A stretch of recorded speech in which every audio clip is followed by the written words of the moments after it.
소수 판결로 위장해서 특정 정당을 편드는 판결만 계속되면은 이것은 좀 곤란하지 않습니까?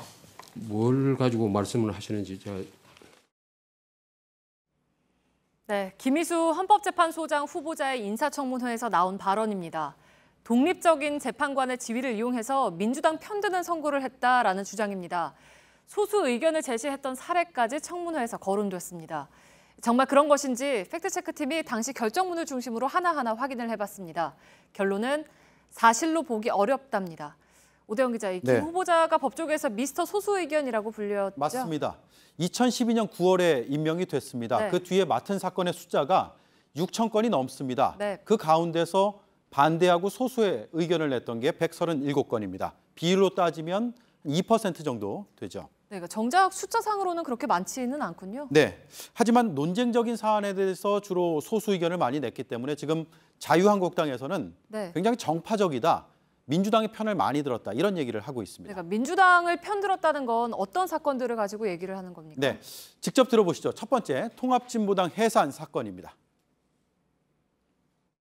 2014년 11월 25일 문재인 현 대통령이 전체적인 의사로서 그런 행동이 있었던 것이 아니라면 곧바로 정당 해산 사유가 되느냐라는 것에 대해서는 신중하게 판단될 필요가 있다고 발언했습니다. 네, 2014년에 이 발언이 있었던 거 사실입니다.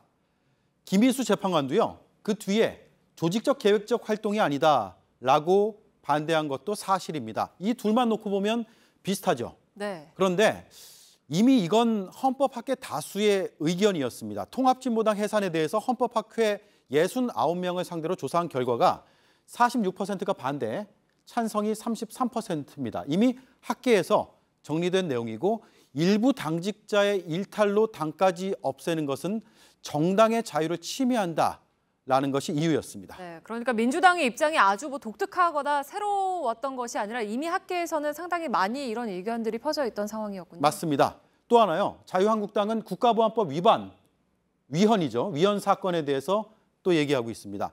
민주당이 2015년 1월에 정부 비판이 위축될 수 있다라는 브리핑을 합니다. 그리고 그해 4월에 김희수 후보자가 반대 소수자를 억압할 수 있다는 지적을 했습니다.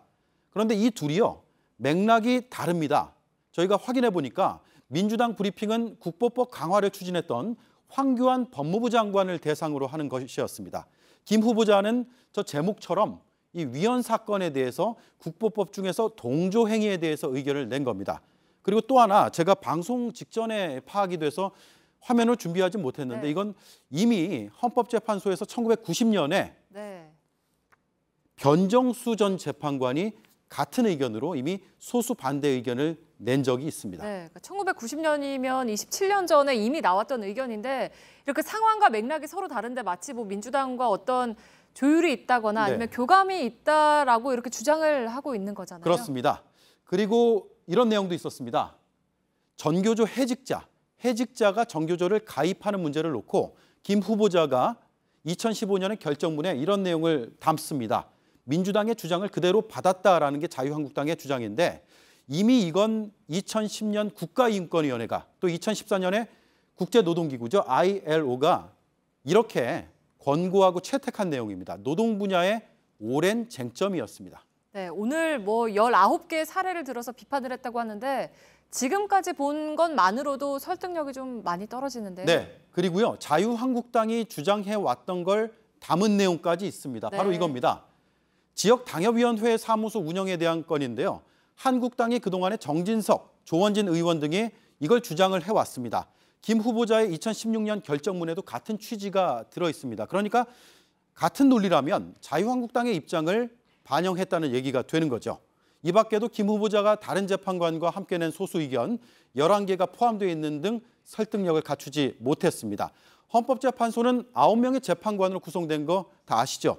각자 독립적으로 판단을 하고 각각 지명자가 달라서 균형을 잡고 또 그래서 소수 의견이 가능한 구조입니다. 다양성이 보장되죠. 또 호주제 폐지나 아니면 간통죄 폐지 같은 소수가 사회 변화에 따라서 언제든 다수 의견으로 발전할 수 있다는 것이 헌법학계 원로의 조언이었습니다. 그 판결문이 영원하듯이 그 판결 속에 포함된 소수 의견, 반대 의견도 영원합니다. 인간 세상은 바뀌거든요, 자꾸.